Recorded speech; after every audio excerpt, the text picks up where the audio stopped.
नमस्कार, आप देख रहे हैं न्यू राजस्थान धरा न्यूज। सबसे पहले नोटिफिकेशन के लिए चैनल को सब्सक्राइब अवश्य करें। जी सर। हाँ सर, ये जो मर्डर हुआ है इसका जो खुलासा हुआ है, क्या मामला रहा है, किस बात को लेकर ये मर्डर हुआ?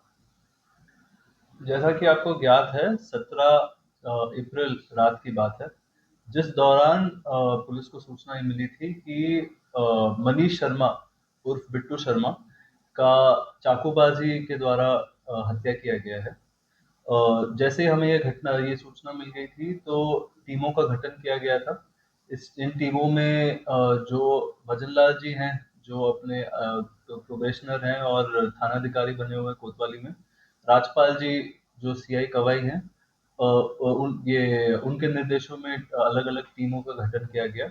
साथ में जो डिप्टी एसपी साहब हैं हरिराम जी और एडिशनल एसपी साहब राजेंद्र चौधरी जी, इन सभी के उनके निर्देशनों में अलग टीमों का गठन किया गया, जिसमें सीसीटीवी फुटेज का देखने का, साथ में जो अपने टेक्निकल एविडेंसेस जो हैं, अपने टावर डंप, बीटीएस, इन सब का निकालने का, और आसपास क्योंकि ये मोहल्ला जो है बड़ी सकड़ी सकड़ी गलियों वाला मोहल्ला है और बहुत बड़ी मात्रा में आबादी वाला क्षेत्र है, तो इन सभी से पूछताछ करने के हिसाब से और सभी से जानकारी लेने के हिसाब से अलग अलग टीमों का गठन किया गया।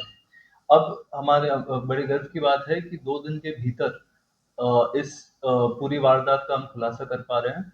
हमने अभी वर्तमान में एक अभियुक्त को गिरफ्तार कर दिया है, जिसका नाम है राहुल यादव, और 3 जो विधि से संदर्शित जो बालक हैं, जो जिन्होंने इस घटना में बहुत अहम भूमिका निभाई है, उनको हमने निरुद्ध किया गया है। घटनाक्रम का कारण थोड़ा इस प्रकार रहा कि पिछले 4-5 साल पहले राजेंद्र गहलोत और उमेश नागर की एक जो प्रॉपर्टी का बिजनेस था, उसमें ये बिट्टू शर्मा भी एक उसमें भागीदारी लेता था और उनके साथ काम करता था। उनके ड्राइवरी के रूप में वो काम करता था वहां उनके साथ में।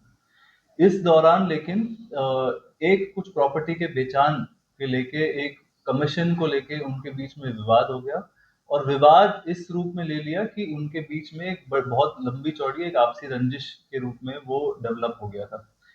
इस दौरान फिर ये हुआ कि ये इस कमीशन को लेके जो लड़ाई झगड़ा था, वो आगे आगे से आगे और भी बढ़ता गया। फिर 3 महीने पहले एक जो उमेश नागर के ऊपर जो हमला हमला किया गया था, उसमें भी बिट्टू शर्मा की एक बहुत अहम भूमिका निकली थी और उसमें वो अभियुक्त रहा हुआ है।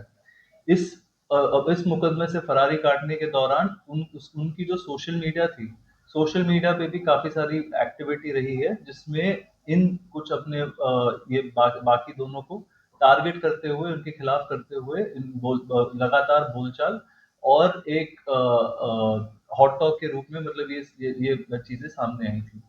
तो इस जो हमारा मुख्य जो जानकारी जांच के अनुसार जो आया है, ये है कि इस वारदात और इस रंजिश को एक तो अंजाम देने के हिसाब से, और दूसरा एक खुद के बचाव के हिसाब से, फिर इस पूरे घटना का जो एक योजना बनाई गई है, ये राजेंद्र गहलोत, उसके भाई और उसके भाई कमल, उमेश नागर, और इनके अन्य जो यार दोस्त हैं, जो इस पूरे मतलब प्रॉपर्टी के धंधे में संलिप्त रहते हैं।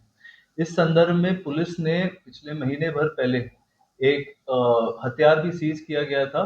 उस हथियार को जब सीज भी किया गया था, तो ये उस मुकदमे में शामिल जो थे, वो 2 नाबालिग बच्चे ही थे, जिनको शूटर के रूप में रख के बिट्टू की हत्या के एक योजना उस समय भी बनाई गई थी। तो बात मैं ये स्पष्ट करना चाहता हूँ आप सभी के सामने कि ये जो रंजिश है, ये बहुत लंबे समय से चल रही है। पुलिस के द्वारा की गई मेहनत से हमने एटलीस्ट इसको एक और बड़े अंजाम होने से पहले रोक पाए थे। अफसोस की बात है कि ये घटना फिर भी कारित हो गई। अब जो हमारे सामने ये है कि ये 4 जो जिम्मेदार हैं, उनके खिलाफ तो हम आगामी कानूनी कार्रवाई तो करेंगे ही करेंगे, लेकिन ये योजनाकर्ता जो और शामिल कराने वाले जो मुख्य आरोपी जिनकी भूमिका सामने आ रही है, हम उन पे आज मैं आप सभी के सामने कहना चाहूंगा कि उन पे हम इनाम भी घोषित करने वाले हैं, और इनाम की घोषणा से मैं उम्मीद करता हूं कि हम इनको जल्द से जल्द दस्तयाब भी करेंगे और कानूनी कार्रवाई उनके ऊपर पूरी तरह हम सुनिश्चित करेंगे। तो सुपारी देकर फिर ये पूरा काम करना है क्या? ये बिल्कुल संभव है, तो इस पे भी हम जांच कर रहे हैं। ये इसी कारण मैंने जो आपको बताया हुआ था कि पुराना जो अपना 3/25 का जो मुकदमा था, तो वो इसी इरादे से था कि हथियार सप्लाई करा के हथियार के साथ में जो हमें कारतूस भी मिले हैं, तो उस कारतूस का मकसद यही था कि बिट्टू शर्मा की वो हत्या की जाए। 3 बालक मिले हैं, ये भी उनके साथ का